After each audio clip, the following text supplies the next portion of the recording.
Hi అండి, నమస్తే. నేను మీ Sravanthi. Welcome to Sravanthi foods. ఈరోజు మన వీడియోలో ఐస్ క్రీమ్ని ఎలా చేసుకోవాలో చూద్దాం.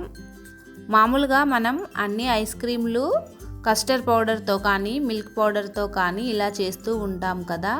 కానీ ఈ ఐస్ క్రీమ్ మాత్రం చింతగింజలతో చేస్తాము. టేస్ట్ చాలా బాగుంటుంది, డిఫరెంట్గా. తప్పకుండా ఓసారి ట్రై చేయండి. చింతగింజలు తీసుకోవడం ఆరోగ్యానికి కూడా చాలా మంచిది కాబట్టి ఇలా ఓసారి ట్రై చేయండి.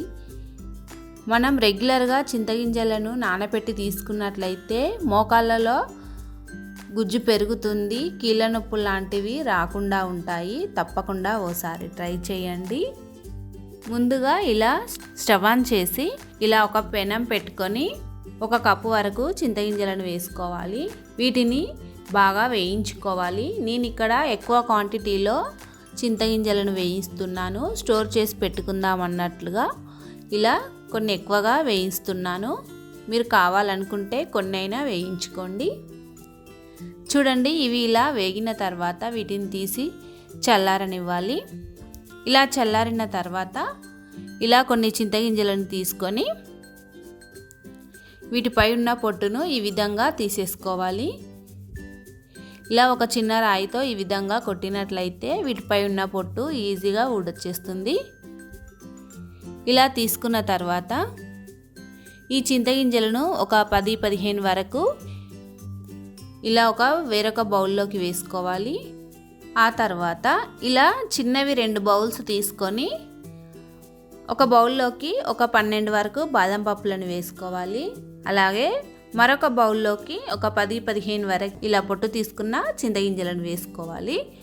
ఇందులోకి వాటర్ పోసి ఓసారి నీట్గా కడుక్కోవాలి. ఆ తర్వాత ఇందులోకి ఫ్రెష్ వాటర్ని పోసుకొని నైట్ అంతా నానబెట్టుకోవాలి.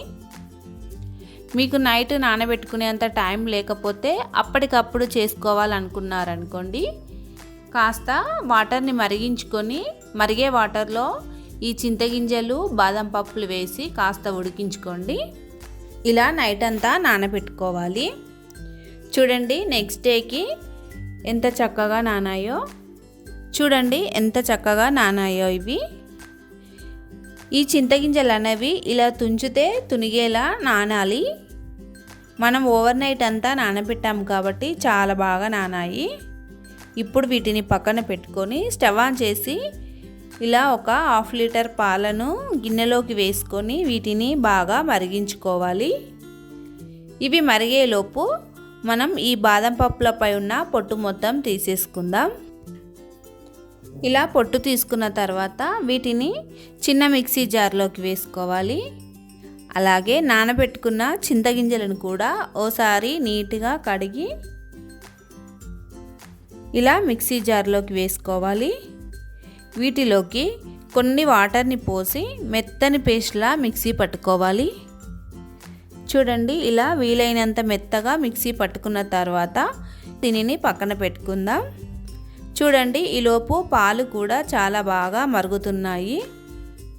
ఇలా అంచుల వెంబడి అట్టుకట్టిన పాలను గరిటెతో ఈ విధంగా అనుకుంటూ పాలలో కలుపుతూ ఈ పాలను అడుగంటకుండా బాగా మరిగించుకోవాలి. మనం తీసుకున్న 1/2 లీటర్ పాలు ఇలా 1/4 లీటర్ వరకు అయ్యేలా బాగా మరిగించుకోవాలి. ఇలా మరిగిన తర్వాత మనం ముందుగా మిక్సీ పట్టుకున్న ఈ పేస్ట్ని ఇందులోకి వేసుకోవాలి.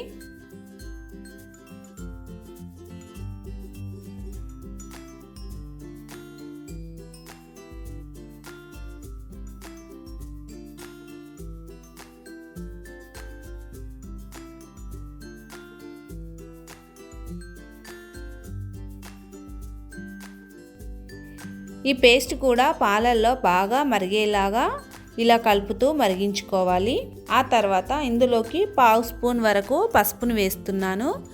ఈ పసుపు అనేది కలర్ కోసం మాత్రమే వేస్తున్నాను. మీకు వద్దనుకుంటే స్కిప్ చేయవచ్చు. ఇప్పుడు ఇలా కంటిన్యూగా కలుపుతూ ఈ విధంగా చిక్కబడే వరకు మరిగించుకోవాలి.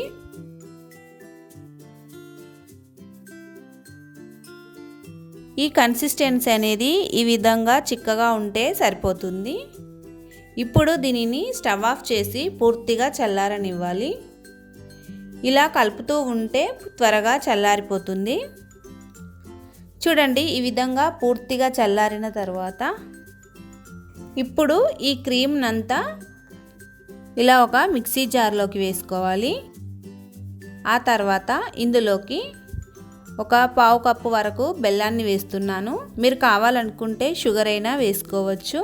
అలాగే ఒక స్పూన్ మిల్క్ పౌడర్ వేసి వీటిని మెత్తగా మిక్సీ పట్టుకోవాలి. ఈ క్రీమ్లో బెల్లం అంతా బాగా కలిసేలాగా మిక్సీ పట్టుకోవాలి. ఇలా మిక్సీ పట్టుకున్న తర్వాత ఇలా కొద్ది మిశ్రమాన్ని ఒక స్పూన్లోకి తీసుకొని టేస్ట్ చేసి మీకు స్వీట్ సరిపోలేదనుకుంటే మరి కాస్త బెల్లాన్ని యాడ్ చేసుకోవచ్చు. ఇలా అంతా మిక్సీ పట్టుకున్న తర్వాత దీనిని ఇలా వేరొక గాజు బౌల్లోకి వేసుకోవాలి. ఇలా వేసుకున్న తర్వాత ఇందులోకి ఈ విధంగా చిన్నగా కట్ చేసుకున్న కిస్మిస్లను వేసుకోవాలి. ఇలా వేసుకొని అంతా ఓసారి కలుపుకోవాలి. ఈ కిస్మిస్లు అనేవి మనం ఐస్ క్రీమ్ తింటూ ఉంటే మధ్యలో తగులుతూ టేస్ట్ బాగుంటుంది కాబట్టి ఇలా చిన్న ముక్కలుగా కట్ చేసి వేస్తున్నాను. ఆ తర్వాత వీటిపై సన్నగా కట్ చేసుకున్న బాదం పప్పులు, గుమ్మడి గింజలను వేస్తున్నాను.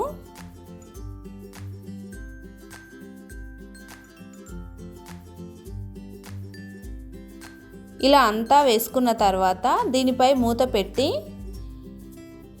ఒక 10 నుంచి 12 గంటల వరకు డీప్ ఫ్రిడ్జ్లో పెట్టుకున్నట్లయితే గట్టిపడుతుంది. చూడండి, నెక్స్ట్ డేకి ఐస్ క్రీమ్ ఈ విధంగా గట్టిగా అయింది. చూడండి, చాలా బాగా వచ్చింది. అంతే అండి, ఎంతో టేస్టీగా ఉండే చింతగింజలతో ఐస్ క్రీమ్ రెడీ అయినట్లే. టేస్ట్ మాత్రం చాలా బాగుంది. తప్పకుండా ఓసారి ట్రై చేయండి. ఈ వీడియో కనుక మీకు నచ్చినట్లయితే మీ ఫ్యామిలీ అండ్ ఫ్రెండ్స్కి షేర్ చేయండి. మన ఛానల్ని సబ్స్క్రైబ్ చేసుకోండి. Thank you for watching.